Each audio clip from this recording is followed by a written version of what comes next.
லட்சுமி, நண்பர்களே, எவ்வளவு மோசமான சூழ்நிலையிலும் உங்கள் மனைவியை மட்டும் இந்த 3 இடங்களில் ஒருபோதும் தனியாக விட்டுவிடாதீர்கள் என்று பகவான் ஸ்ரீ கிருஷ்ணர் அறிவுறுத்தியுள்ளார்.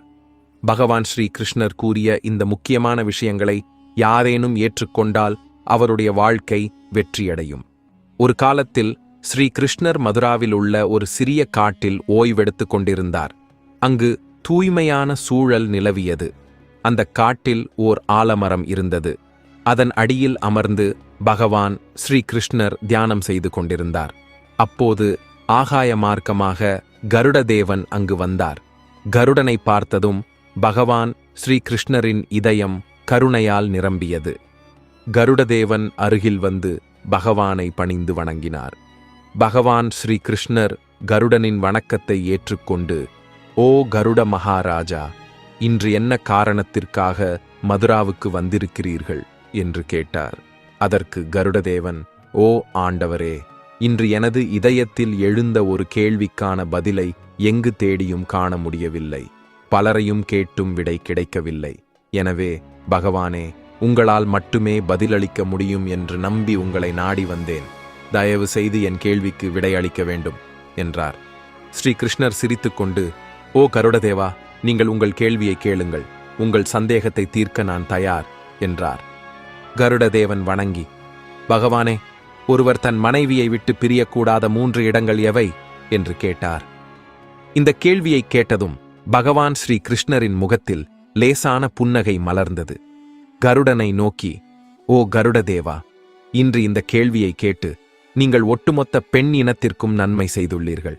இந்த கேள்விக்கான பதிலை நான் ஒரு சிறிய கதையின் மூலம் விளக்க விரும்புகிறேன். நீங்கள் அதை முழு கவனத்துடன் கேட்க வேண்டும்" என்றபடி பகவான் கிருஷ்ணர் கதை சொல்ல ஆரம்பித்தார். நண்பர்களே, இந்த கதையை கவனமாக கேளுங்கள். ஏனென்றால் அரைகுறை அறிவு ஆபத்தானது. வீடியோவை பார்ப்பதற்கு முன் சேனலுக்கு நீங்க புதுசா இருந்தீங்கன்னா முதல் வேளையாக எங்களோட சேனலை சப்ஸ்கிரைப் செய்யுங்கள். அப்புறம் மறக்காம கீழே கமெண்ட் பாக்ஸ்ல "ஜெய் கிருஷ்ணா, ஜெய் மகாலட்சுமி" என்று எழுதுங்கள். ஒரு சமயம் ஒரு வணிகர் பணம் சம்பாதிப்பதற்காக தனது மனைவியை அழைத்து வேறு ராஜ்யத்திற்கு சென்றார். அவர்கள் அந்த நாட்டிற்கு புறப்பட்ட போது வழியில் கொள்ளையர்கள் அவர்களை பார்த்து வணிகரும் அவரது மனைவியும் வைத்திருந்த அனைத்தையும் கொள்ளையடித்துச் சென்றனர். திருடர்கள் அங்கிருந்து தப்பி ஓடிவிட்டனர். இதனால் வணிகரும் அவரது மனைவியும் அனைத்தையும் இழந்து வெறுமையாக மீண்டும் வீட்டிற்கு திரும்ப வேண்டிய நிலைக்கு வந்தனர். இப்போது எதை செய்யலாம், எங்கே செல்வது என்ற குழப்பத்தில் இருவரும் துயருற்றனர். தெரியாத ஊரில் பணமில்லாமல் வாழ முடியாது என்பதால் அவர்கள் மிகுந்த கவலையில் இருந்தனர். வணிகர் தனது மனைவியுடன் ஊருக்கு புறப்பட்டார். ஆனால் இனி என்ன செய்வது, எந்த தொழிலை தொடங்கலாம், எங்கு இருந்து உதவி கிடைக்கும் என்ற எண்ணங்கள் தொடர்ந்து அவரை தொந்தரவு செய்தன. அவர்கள் ஊருக்கு வெளியே சென்றபோது ஒரு முதியவரின் குடிசையை பார்த்த வணிகர் அவரிடம் உதவி கேட்கலாம் என்று எண்ணினார். தனது மனைவியுடன் குடிசைக்கு அருகில் சென்ற அவர் முதியவரிடம் தன் பிரச்சனையை பகிர்ந்து கொள்ள தீர்மானித்தார். முதியவரை சந்தித்த வணிகர் இனிமையான குரலில் கூறினார், "ஓ பாபா, சில திருடர்கள் எங்களிடம் இருந்து எல்லாவற்றையும் கொள்ளையடித்து விட்டார்கள். இப்போது வணிகம் செய்ய முடியாத நிலை உள்ளது. எங்களிடம் உணவிற்கோ தங்குவதற்கோ எதுவும் இல்லை. தயவு செய்து எங்களுக்கு உதவி செய்யுங்கள்." வணிகரின் பரிதாப நிலையை பார்த்த முதியவர், "குழந்தைகளே, உங்களுக்கு கொடுக்க என்னிடம் எதுவும் இல்லை. ஆனால் உங்களுக்கு வழி சொல்ல முடியும். நான் ஒரு நல்ல தொழிலதிபரை அறிந்திருக்கிறேன். அவர் ஏழைகளுக்கு கடன் வழங்குவார். நீங்கள் அவரிடம் சென்று உங்கள் பிரச்சனையை சொன்னால் அவர் உதவுவார்" என்றார். வணிகரும் அவரது மனைவியும் முதியவருக்கு நன்றி கூறி அவர் கூறிய தொழிலதிபரிடம் உதவி பெறுவதற்காக சென்றனர். வியாபாரியும் அவரது மனைவியும் அந்த முதியவரை கடந்து சென்றனர். வியாபாரியின் மனைவி மிகவும் அழகாக இருந்தாள். அவளை பார்க்கும் எவரும் அவளை கவனிக்காமல் இருப்பதில்லை. வியாபாரி தனது மனைவியை ஒரு தொழிலதிபரிடம் அழைத்துச் சென்றார். தொழிலதிபர் வியாபாரியிடம் பேசும்போது அவர் வியாபாரி மனைவியின் அழகால் மிகவும் ஈர்க்கப்பட்டார். ஆனால் வியாபாரியின் மனைவிக்கு அவரின் செய்கை சுத்தமாக பிடிக்கவில்லை. வியாபாரி தனது கைகளை கூப்பி தொழிலதிபரிடம், "ஓ தொழிலதிபரே, எனக்கு கொஞ்சம் பணம் தேவை. தயவு செய்து எனக்கு கடன் வழங்குங்கள்" என்றான். தொழிலதிபர் பணம் கொடுக்க தனது வேலையாளை பணித்தார். ஆனால் கடனுக்கு பதிலாக சில பொருட்களை அடமானமாக வைக்க வேண்டும் என்றார். வியாபாரி, "தொழிலதிபரே, என்னிடம் அடகு வைக்க ஏதுமில்லை. என்று கூறினான். தொழிலதிபர் சிறிது சிந்தித்துவிட்டு, இதோ பார், இப்படித்தான் உனக்கு கடன் வழங்க முடியும், இதுதான் எனது தொழில் என்ற தொழிலதிபரின் வார்த்தைகள் வியாபாரியை ஆழ்ந்த சிந்தனையில் ஆழ்த்தின. சிறிது நேரம் யோசித்த பிறகு வியாபாரி தொழிலதிபரிடம், ஐயா, நீங்கள் என் மனைவியை வேண்டுமானாலும் அடமானமாக வைத்துக்கொண்டு எனக்கு கொஞ்சம் பணம் கொடுங்கள். அந்த பணத்தில் நான் வியாபாரம் செய்து வட்டியுடன் கூடிய தொகையை விரைவில் திருப்பித் தருகிறேன். எனது மனைவியையும் பின்னர் அழைத்துச் செல்கிறேன் என்றான். இதை கேட்ட தொழிலதிபர் மகிழ்ச்சியடைந்து உடனடியாக பணத்தை வழங்கினார். அதற்கு பதிலாக வியாபாரியின் மனைவி தொழிலதிபரின் பக்கத்தில் அடமானமாக இருந்துவிட்டாள். இப்போது நள்ளிரவு ஆனது. தொழிலதிபர் வியாபாரியின் மனைவியின் அறைக்குள் நுழைந்தார். இதைக் கண்ட வியாபாரியின் மனைவி அதிர்ச்சியடைந்து பயத்துடன், தயவு செய்து என் அறையை விட்டு வெளியேறு என்று கேட்டாள். ஆனால் தொழிலதிபர் அதை பொருட்படுத்தாமல், இல்லை இல்லை, அவன் உன்னை என்னிடம் அடகு வைத்துள்ளான் என்று கூறினார். இனிமேல் நீ என்னுடையவள், இவற்றைப் பற்றி சிந்திக்க வேண்டாம். மறுபுறம் வியாபாரி தனது மனைவியை கவனிக்காமல் வியாபாரம் செய்யச் சென்றார். அவர் தானியங்களை விவசாயிகளிடமிருந்து குறைந்த விலைக்கு வாங்கி ஏழைகளுக்கு அதிக விலைக்கு விற்றார்.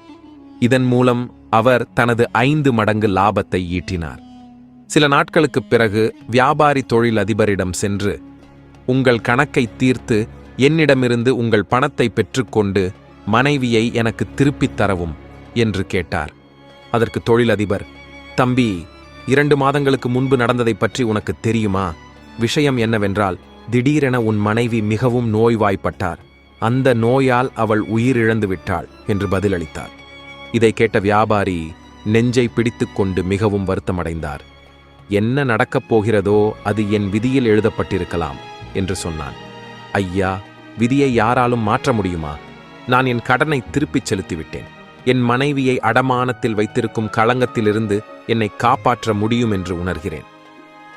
வியாபாரியின் வார்த்தைகளை கேட்ட தொழிலதிபர், இல்லை தம்பி, உன் வைப்புத் தொகையை உன்னிடம் திருப்பித் தர முடியாத நிலையில் நான் எப்படி உன்னிடம் பணம் வாங்க முடியும்?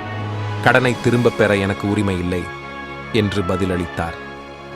கடனை திரும்பப் பெறுமாறு தொழிலதிபரிடம் வியாபாரி பல முறை கோரிக்கை விடுத்தும் தொழிலதிபர் சம்மதிக்கவில்லை.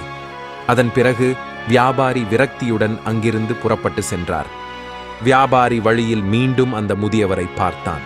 வழக்கம் போல் வயதான முதியவர் தனது மேடையில் அமர்ந்திருந்தார். வியாபாரி அங்கு சென்று அமைதியாக அமர்ந்தான். முதியவர் வியாபாரியை கண்டதும் அவரை அடையாளம் கண்டு நலம் விசாரிக்கத் தொடங்கினார். வியாபாரி முழு கதையையும் முதியவரிடம் கூறினான். அந்த முதியவர் மிகுந்த அறிவு மற்றும் அனுபவம் கொண்டவர். வியாபாரியின் பேச்சைக் கேட்ட முதியவர், தம்பி, அந்த தொழிலதிபரால் நீ ஏமாற்றப்பட்டாய். உன் மனைவி இன்னும் உயிரோடு இருக்கிறாள். அந்த வியாபாரி உன் மனைவியை அவன் வீட்டில் மறைத்து வைத்திருக்கிறான். நீ ஒரு காரியம் செய், நேராக அரசனிடம் செல், உனது பிரச்சனையை கூறு. கண்டிப்பாக உனது பிரச்சனைக்கு ஒரு முடிவு கிடைக்கும் என்றார். முதியவரின் பேச்சைக் கேட்ட வியாபாரி அரண்மனையின் அவைக்குச் சென்றார். அரசனிடம் நியாயம் கேட்டார். மகாராஜாவே, உங்களுக்கு என் வணக்கங்கள். தயவு செய்து தொழிலதிபரிடமிருந்து என் மனைவியை மீட்டுத் தாருங்கள். அதன் பிறகு மகாராஜா தொழிலதிபரை அழைத்து, பணத்திற்கு ஈடாக மனைவியை அடமானம் வைத்தது உண்மையா என்று கேட்டார். அதற்கு தொழிலதிபர், ஆம் மகாராஜா, வியாபாரி சொன்னது முற்றிலும் உண்மை என்றார். அப்போது மகாராஜா, அப்படியானால் ஏன் அவரது மனைவியை திருப்பித் தரவில்லை என்று கேட்டார். மன்னரின் பேச்சைக் கேட்ட தொழிலதிபர், மகாராஜா, 2 மாதங்களுக்கு முன்பே அவருடைய மனைவி இறந்துவிட்டார். நான் கடவுளிடம் சென்றால் அவளை திருப்பிக் கொண்டு வருகிறேன் என்று சொன்னார். அவள் இவ்வுலகை விட்டுச் சென்று விட்டாள் என்பதற்கு உனக்கு சாட்சியம் இருக்கிறதா என்று மகாராஜா கேட்டார். அப்போது அந்த தொழிலதிபர், ஓ மகாராஜா, இந்த வணிகரின் மனைவியை பார்த்தவர்கள் இருக்கிறார்கள். அவள் சிகிச்சை பெற்றதை சரியாக கூறி அவருடைய மனைவியை சுடுகாட்டில் புதைத்த அந்த 4 ஆண்களும் இந்த உண்மைக்கு சாட்சியாக இருப்பார்கள் என்று கூறினார். தொழிலதிபர் அரசனே நம்பும் அளவிற்கு வாய் கூசாமல் பொய் சொன்னார். மகாராஜா வியாபாரியிடம், உன் மனைவி உயிருடன் இருந்திருந்தால் நிச்சயம் உனக்கு கிடைத்திருப்பாள். ஆனால் இப்போது நான் என்ன செய்ய முடியும் என்று கூறினார். இவ்வாறு மகாராஜா வியாபாரியிடம் விளக்கி அவனை திருப்பி அனுப்பினான். பின்னர் அந்த வியாபாரி அரசனின் அரசவையை விட்டு வெளியேறி முதியவரை அடைந்தான். அரசவையில் அரசனிடம் என்ன நடந்தது என்பதை வியாபாரி முதியவரிடம் கூறினார். இதையெல்லாம் கேட்ட முதியவர் ராஜா இப்படி ஒரு முட்டாளாக இருப்பார் என்று நான் கனவிலும் நினைக்கவில்லை. அவர் உங்களுக்கு நியாயம் வழங்காததற்காக நான் வருந்துகிறேன். இப்போது நான் சொல்வதை கவனமாக கேளுங்கள். மீண்டும் ஒரு முறை அரசனிடம் சென்று, மகாராஜா, நீங்கள் ஒரு நாள் மட்டும் முதியவருக்கு உங்கள் சிம்மாசனத்தில் அமர ஒரு வாய்ப்பு கொடுங்கள். கண்டிப்பாக அவர் என் மனைவி திரும்பக் கிடைக்க உதவி செய்வார் என்று முறையிடச் சொன்னார். அந்த வணிகர் மீண்டும் ஒரு முறை மன்னரின் அரசவையை அடைந்து அந்த முதியவர் கூறியபடியே அரசனிடம் கூறினார். வியாபாரி சொன்னதைக் கேட்ட அரசன், இதைச் செய்வதன் மூலம் உங்களுக்கு நீதி கிடைத்தால் நான் ஒரு நாள் என் சிம்மாசனத்தை விட்டுத் தருவேன் என்றார்.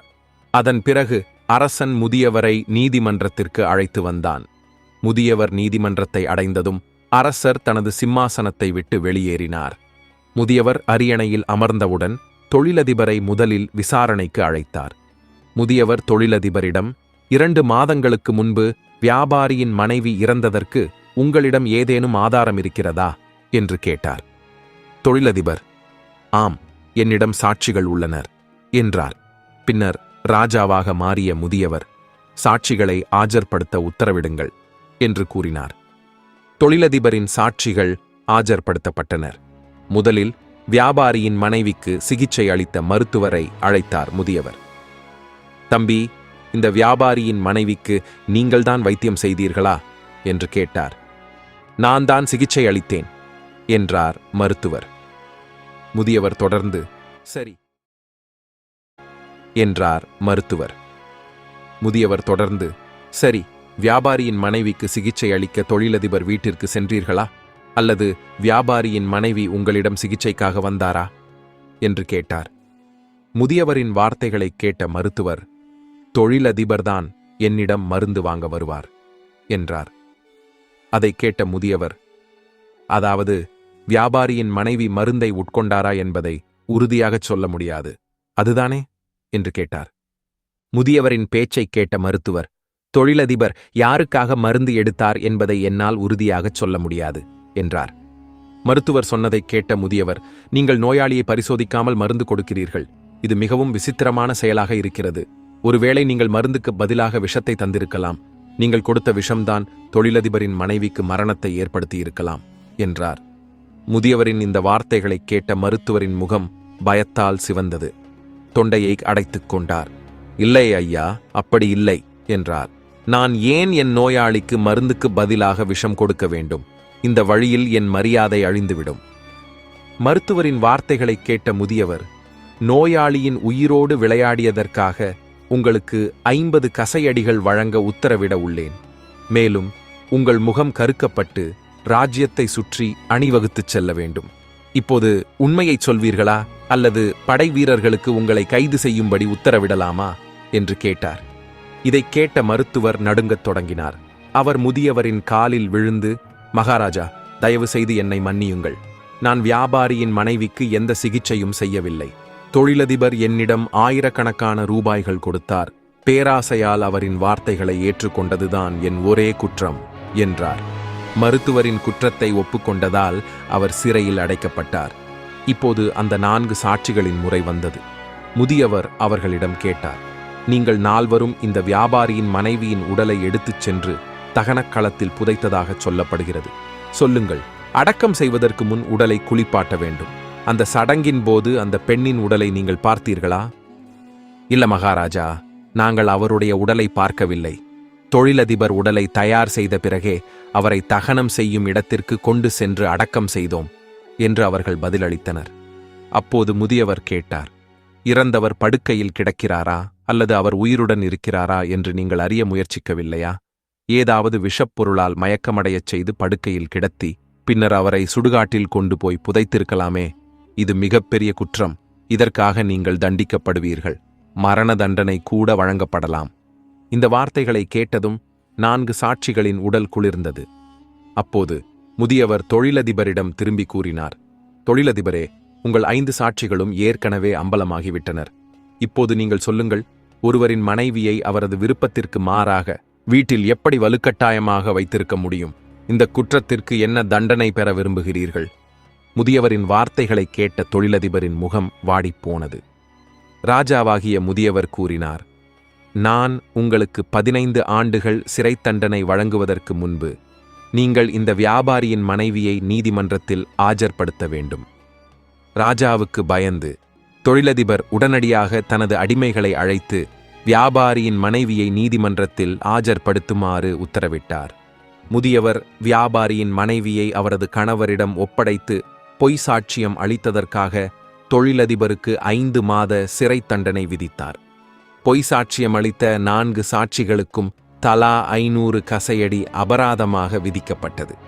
மனைவியின் சடலத்தை சுடுகாட்டுக்கு கொண்டு செல்வதாக பொய் சாட்சியம் அளித்தது உண்மை என்பது வெளிச்சத்திற்கு கொண்டு வரப்பட்ட போது அதிர்ச்சியடைந்த அரசன் முதியவரின் முன்னிலையில் கைகளை கூப்பி, "ஓ முதியவரே, நீங்கள் விலைமதிப்பற்றவர், நீதி எப்படி நடக்க வேண்டும் என்பதை கற்றுக் கொடுத்தீர்கள்" என்றார். மன்னரின் பேச்சைக் கேட்ட முதியவர் கூறினார், "மகாராஜா, இந்த 3 நிலைகளிலும் உங்கள் மனைவியை தனியாக விட்டுவிடக் கூடாது என்பதை கவனத்தில் கொள்ள வேண்டும். முதலாவது, உங்கள் மனைவி நோய்வாய்ப்பட்டால் அத்தகைய நிலையில் அவளை ஒருபோதும் தனியாக விட்டுவிடக்கூடாது. ஏனெனில் ஒரு ஆண் திருமணத்தின் போது அவளுடன் அனைத்து சூழ்நிலைகளிலும் இருப்பேன் என சபதம் செய்கிறான். மனைவியின் மகிழ்ச்சியிலும் துக்கத்திலும் கணவன் அவளுடன் இருக்க வேண்டும். அதனால் நோய் ஏற்படும்போது அவளுடன் தங்கி அவளை கவனித்துக் கொள்ள வேண்டும். மனைவி எவ்வாறு தன் கணவனை கவனிக்கிறாளோ அதேபோல் கணவனும் தனது மனைவியை கவனித்துக் கொள்ள வேண்டும். தேவையான நேரத்தில் மனைவியை பாதுகாக்கும் பொறுப்பும் உரிமையும் கணவனுக்கு உள்ளது. இரண்டாவது, யாராவது உங்கள் மனைவியை பொய்யாக குற்றம் சாட்டினால் அத்தகைய சூழ்நிலையில் நீங்கள் அவளுடன் நிலைத்திருக்க வேண்டும்.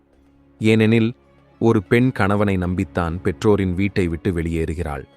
மூன்றாவது, உங்கள் மனைவியை அந்நியர்களுடன் விட்டுவிடாதீர்கள். அவர் உங்கள் நண்பராக இருந்தாலும் சரி, உறவினராக இருந்தாலும் சரி, உங்கள் உண்மையான சகோதரராக இருந்தாலும் கூட எந்த சூழ்நிலையிலும் அவளை அவர்களுடன் தனியாக விட்டுவிடக்கூடாது.